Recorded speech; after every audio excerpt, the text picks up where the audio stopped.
Hey Facebook fans, Pastor Sullivan here answering your questions with ATP in spite of a rather long hiatus. Sorry about that, but back to the grind. Dear Pastor, I have a question regarding ordination. I know becoming ordained as a minister generally takes a lot of study and hard work, but why does the Universal Life Church make it so easy and effortless for just anyone to become ordained in a matter of seconds? Is it the same thing? I've recently become ordained through them, but have chosen to take online courses on ministries that I can feel as if I've actually earned the title. Any input on this would be appreciated. Okay, that's a really interesting question. So if I understand right, you have become ordained in the Universal Life Church, and you did this online, and it took only a couple seconds. Well, I have two thoughts about this. Both of them are, I don't think this is real. I don't want to burst your bubble, and I don't want to be unnecessarily harsh. But here's why I say this. First of all, historically, ordination is always just the public ratification of a divine call. So the Lord, through the church, usually specific congregations, calls a man into the holy ministry to be their pastor, to do word and sacrament ministry among them. And that call is from the Lord, mediated through the instrument of the congregation. The ordination, then, is him being put into that office, so to speak, him being put in his place, if you will. So historically, ordination is always tied to a divine call. In fact, in a lot of church bodies, and the church bodies that I'm familiar with, when you have men running around who are ordained but not called, you have a lot of trouble. Let the hearer understand.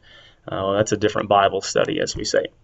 So as far as the ordination itself is concerned, I don't think it's valid because there's no call attached to it. You don't just get to be ordained and float around in your ordainedness. It's always attached to a divine call, attached to a congregation. You're supposed to be tethered to a specific altar and pulpit. Now, this goes to point number two, why I think that this isn't real. And that is, it's the Universal Life Church, did you say? Yeah, you say that it's easy and effortless. It takes just a couple clicks of a mouse. And frankly, it's because the Universal Church doesn't believe anything. Or I shouldn't say that. They believe that being a universalistic church, they're going to teach universalism, which means it doesn't matter what you believe. We're all going to get to the same place. Whether you're a Lutheran, a Buddhist, a Presbyterian, Baha'i, Roman Catholic, a Dallas Cowboys fan, whatever it is, all roads are going to lead to Rome in that regard. So the Universal Church doesn't have any doctrine to learn because it's basically just a chaplain of North American culture. You're okay, I'm okay, live and let live, and in the end, we're all going to be in the same place. Now, I commend you for taking online courses in further study. I think that's very wise. If you are sincerely interested in serving in Christ's church, and it sounds like you really are, I would encourage you to contact Bishop Heiser, the bishop of the diocese to which I belong. He handles the beginning admission process for guys going to our seminary, which is St. Ignatius Evangelical Lutheran Seminary, which actually opens its doors September of next fall. So a year from this month, September of 2014, St. Ignatius Lutheran Seminary opens its doors. If you would like, shoot me an email, or you can go to the Eldona webpage, eldona.org, and you can find his contact information on there.